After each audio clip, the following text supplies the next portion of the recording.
Okay, hi guys. So this is Ethan Leeds, a holistic nutritionist with Victor Cazzetto. We're going to talk a little bit about his qualifications in just a minute for what we're going to talk about. So we want to talk a little bit about a lot of the confusion that's coming around the iTeraCare wand, because there's a lot of information that's being claimed, a lot of claims being made that just are not true. And we feel the time has come when we need to start correcting that publicly. We've tried to correct it privately, but the information that's completely false just keeps coming out and is being picked up by many people in the company, many people in our respective teams. And we've got to draw a line and start getting to the truth and making sure that people are giving accurate information. Just at the start, we want to say that both myself and Victor love the wand. It's an awesome tool. This is not a knock on the wand, anything that we're about to say, but we need to keep the claims in line with the facts as we know them. So there's been a number of very, very false claims. But before I get into any of those, I'm just going to pass to Victor to give a little bit of his credentials, because he's a computer scientist, being heavily involved in frequency for the US government. Victor, just explain quickly your. Sure. How you doing, everybody? Yeah, so as he mentioned, I'm a computer scientist. I worked for the government as a senior computer scientist. I went through the training. I was actually in the Air Force. And so I was trained as a wideband satellite communication specialist, and then did that work in the field, right? So I was there for 5 years, and that required, so when we say wideband satellite, it's like networking. I had to troubleshoot frequencies across the wires, across the air. I worked with all different kinds of testing equipment and had to, figure out when things went wrong because of interference or whatever. So I actually have education, training, and work experience in dealing with all different kinds of frequencies through my computer science background. And then I'm also a nutritionist, energy healer, and a fan of the iTeraCare device. And I'm a physics geek. I love quantum physics. I've got a bunch of videos out there already explaining stuff like that about iTeraCare, actually, or about quantum electrodynamics, or about quantum entanglement, etc. So yeah, that's pretty much it. I mean, I have longer things on my channel if you care more about my background.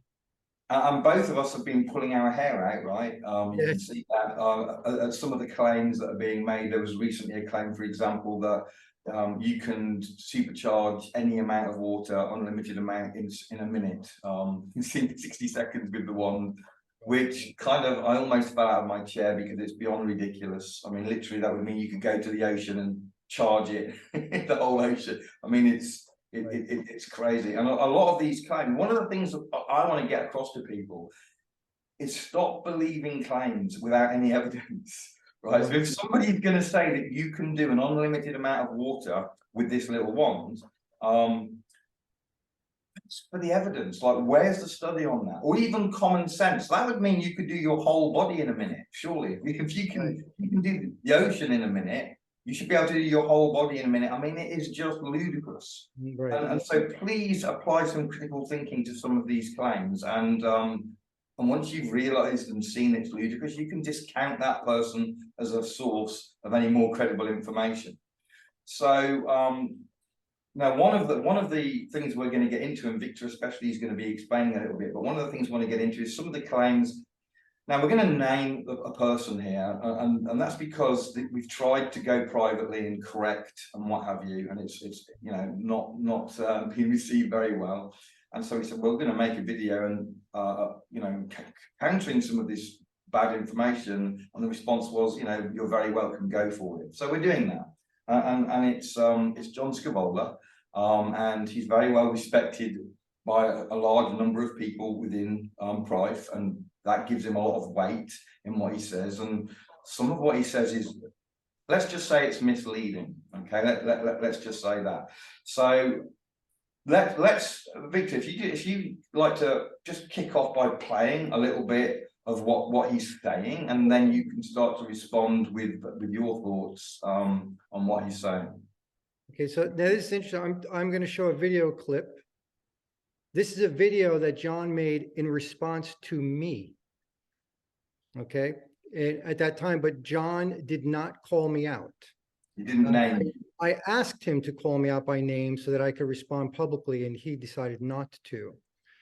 So I'm going to play a short, just like 20 seconds here, because there's most of it is, I think Ethan was being too polite. For me, I'll say it's a lot of false information or nonsense.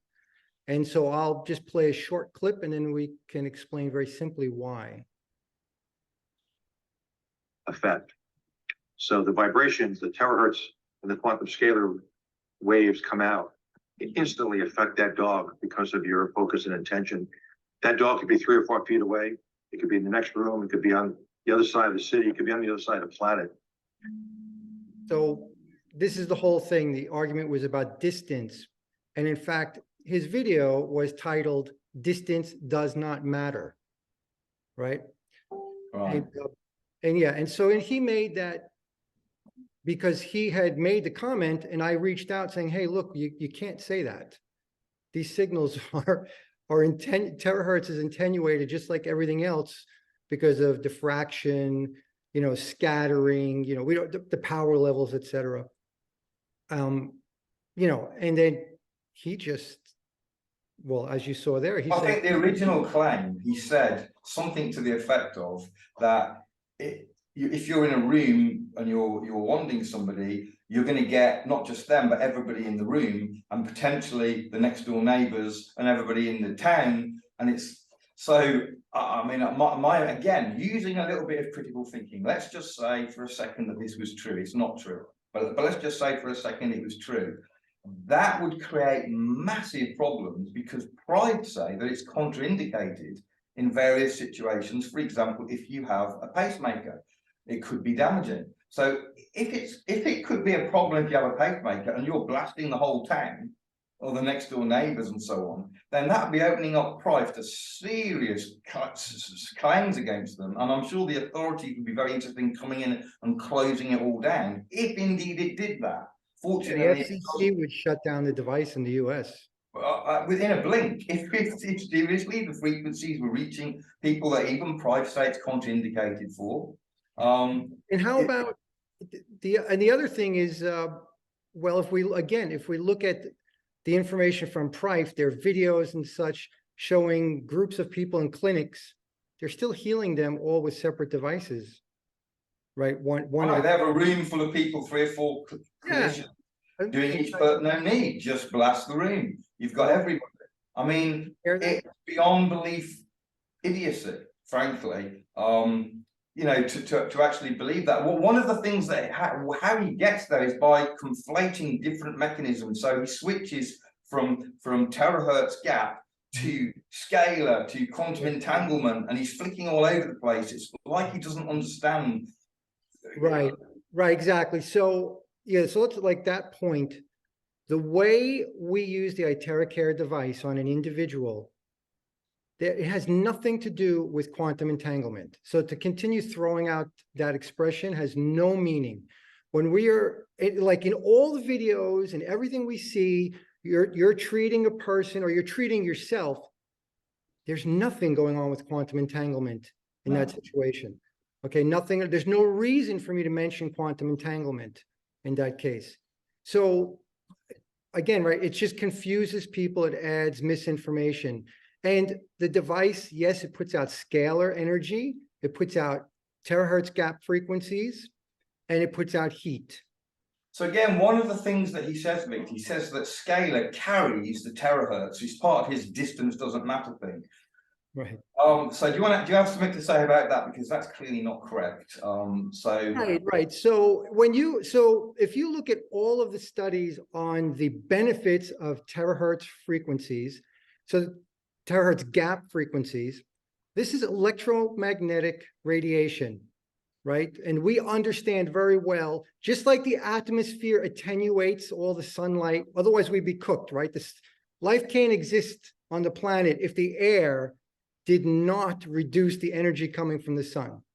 The same thing happens in the room. So now we can't say for sure how far the device might be useful, but obviously it was designed to be safe, as you were noting before. We don't want to accidentally, right? It can't be high powered. So we're, disabling pacemakers and whatnot by accident. So they know as far as the electromagnetic radiation, the terahertz gap frequency, it must be within a safe distance before it attenuates. And the air in your room, that's like a variable. We don't know how much the air attenuates that signal because there's water in the air. Well, again, Price says that the distance that it can travel in the human body is up to a maximum of 12 inches, right? So it gets slowed down by the water in the body, right? And as you just mentioned, there's water in the air. So we don't have the data to know exactly how far it will go. But what we know is it's not going to go across the other side of the planet. You're not going to accidentally be zapping the boy in the village in Africa or whatever, and he's suddenly healed. And they're like, what happened? It's not going to happen. Right, exactly. It's not going to happen. There's another thing to illustrate too. There are other devices that are designed to, to provide scalar energy to people. Distance healing stuff. Yes. Yeah, well, not even distance. It's still not even distance because, so the idea of scalar energy that can go like infinite, that is a big misunderstanding. So again, we have home devices that give off scalar energy and they're rated for a certain distance, like 50 meters, right? And you can get a more expensive one. You can now generate the scalar energy to 100 meters. And there's a lot of different products that compete in that market space. We know all through different cultures and history, crystals give off some scalar energy, or we'll call it crystal energy, but that doesn't go very far. It's not very powerful. And what he then does, Victor, he flicks to quantum entanglement to justify the distance with intention and all of that. But that's getting into a whole, that's not how people are using the wand. Right, it's not right. And we could talk about that properly. That's a totally different way of using the device. If you want to use the device for distance healing and take advantage of quantum entanglement, it's a totally different way of using it. And even then, the device still must be close to one the object. It still must be relatively close to one of the entangled objects. Yes. Right. Yes. So it's not the device itself that's quantum. So what he does though, he mixes messages, so you end up confused. So he talks about it going across to the other side of the world to the dog that you have intact, but he doesn't give any indication as to how that. You can't just point your wand into the air and think about the dog, and that's not going to. So if you wanted to talk about that, you'd have to talk about that in the context of distance healing, quantum entanglement, how all that works. He's not doing that. He's throwing the words around and leaving people confused, thinking that they can aim their wand to people on the other side of the room or through the wall, and they can't. The terahertz gap frequency is not going to reach them. It just isn't. So our experience tells us that, because we're not getting, if we've got a few people in a room waiting to be healed, we do one at a time, they're not being healed while you're doing this one over here. That's not what's happening. So right, exactly. It's very frustrating that this kind of misinformation is being put to everybody from people who have a platform and they've got perceived credibility. In the case of John, he's an author and he's married to a doctor, and all of this, it all gives a sense of credibility. And not everything he says is bad, but there's a chunk of stuff that it's just not correct, and it's causing confusion in the field. And that's why we're making the video. Right, exactly. This is like a public service announcement. You cannot follow that advice because you will suffer for it. If you think that you're helping your dog who's in the other room, or you're helping your neighbor, you're going to be disappointed, right? You're not going to get the results that John says you should get. Get your dog, blow the wand on him in the normal way. Right, exactly. Look at how everyone else is using it. And like people that are good to follow also, like, so we know this device, if we're talking about like the heat treatment, right? Following like protocols for acupuncture, acupressure, these are all good. You're like your chiropractors, your massage therapists, these people can all give good guidance of how to use the device along your body, along these sensitive, it's a physiotherapy device. Well, you just raised another good point, actually, because when you're doing it across the room, you've lost all the heat. right? The heat's not going to travel through the wall to the neighbour and all that stuff. So Right, one of the things that Price talk about, and one of the reasons you've got these different heat settings, is because the heat helps part of the healing process. right. But to be So- fair, but also to be fair, like, you know, I don't care so much about the heat. For some people, the heat's magical, but we could disregard that. I mean, the device works great in the no heat and low heat settings, right? But for, It right, does, but my personal experience has been that in many situations, the extra heat helps better. oh, definitely, Not all yeah. situations, but in many. But it's a useful component that's lost when you start talking distance. Well, the terahertz component is also lost. The The only thing, terahertz component, but he would claim it's not, because he's claiming the terahertz gap frequency is carried by the scalar. no, he's wrong. He's apt. Well, Yeah, here's the thing. He's wrong, but here's the thing, right? If he wants to make that claim, then show us the proof. You can't just make a claim like that without any evidence. So where's the studies that show that can happen? And there aren't any. right. But I would challenge Exactly. John to back that claim up with some evidence. Right. The marketing is all based on using published studies about how the terahertz gap frequencies are good for our biology. And like, right, I'm open to talk to anybody, and I can explain to you, if we want to start talking about quantum electrodynamics and how scalar energy can carry good frequencies, fine, but that's a different thing. Do not confuse the benefits of the gap terahertz frequencies with the benefits of the scalar and what we can do with each independently. It's just, yeah, it's just confusing, right? So everyone basically knows how to use the device. It's been out there for a year already. We shouldn't suddenly start changing what we're doing. And if you do want to look at distance healing and stuff, now that's a whole separate topic. Radiology, I mean, radionics, we could talk about that too. But these are separate topics. That's not what he's talking about. He never mentions that. So No. So anyway, the purpose of this video initially, and there's lots of other things that he's saying that's not true, but we just want to get the people really critically thinking and starting to ask questions about any claims that we make, claims that John makes, claims that anyone speaking on behalf of Price makes. We need to challenge claims with, okay, what's the evidence for that? Why are you saying that? Why are you saying that you can heat an unlimited amount of water with a little machine for in 1 minute? What basis have you got for that? What basis is there for claiming that once the water's structured, that's it? It's going to stay like that. These are very broad statements that aren't true. They might be true in certain set of circumstances, but they're not general truth. right. So no, you can't plunge your water, your 100,000 gallon tank for a minute, and it's now all structured and charged. No, that's not true. And it's not true that you can use the wand through the walls to other people and so on. And as I said at the beginning, if it were true, we'd have a big problem, because there are contraindications given by Price. And or it would be wonderful because you can heal the whole world with one device. We wouldn't need to sell any more devices. right, just get the one, and Everybody's have the healed. intention of healing everybody in the world. Fire it in, fire it. It's ridiculous. It is ridiculous. But I don't know. People throw their brains away sometimes because they want to believe.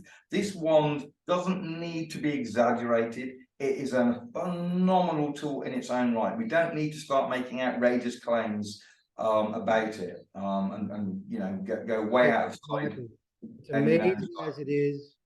And there are a lot of other points that we will address, I guess, in other videos, because we want to keep this short. But there's a lot of other misunderstandings about the water. The idea that it doesn't matter if you have minerals in it, the idea that you have to heat the water. There's a whole bunch of misunderstandings. Yeah, and some of this is accidental. I think some things literally got lost in translation. And so a lot of times people say things with the best intent, and it just gets distorted by accident. So let's just throw quickly before we finish, throw another one out there on that point, Victor. So we can cover this another time in more detail. But when you boil your water to make a coffee, if you've charged the water before, you've lost a lot, maybe all, who knows, but you've lost a lot of the structural charge through the act of boiling it. Just fact. So if you're going to do the charging, do it after the boiling when it's cooled down a bit. But that's another topic. And the temperature, you want a low temperature, not a hot Not a one. higher one, right? Awesome. Okay, well, hopefully this will get people thinking, get people asking the questions that should be asked, get people seeking evidence for claims. Bring on the challenges. And if John wants to get back to us with the evidence for his claim that scalar electric carries terahertz and whatever distance, not through quantum entanglement, okay, because that's a whole different topic, but just carries terahertz across massive distances, then yeah, let him provide that evidence, and that'd be very interesting indeed if he thinks it has. Let me leave you related to that. So you can imbue scalar energy with various energy signatures, but that happens through quantum electrodynamics, and it has nothing to do with delivering the benefits of the terahertz gap frequencies, as we see proven in studies that anybody can look up online. Right, awesome. Okay, well, we will probably be doing more videos. So hopefully this is something that gets you thinking. That's the purpose. Gets you thinking, questioning, and just not easily accepting claims. Cool. Bye, everyone. Ciao, ciao.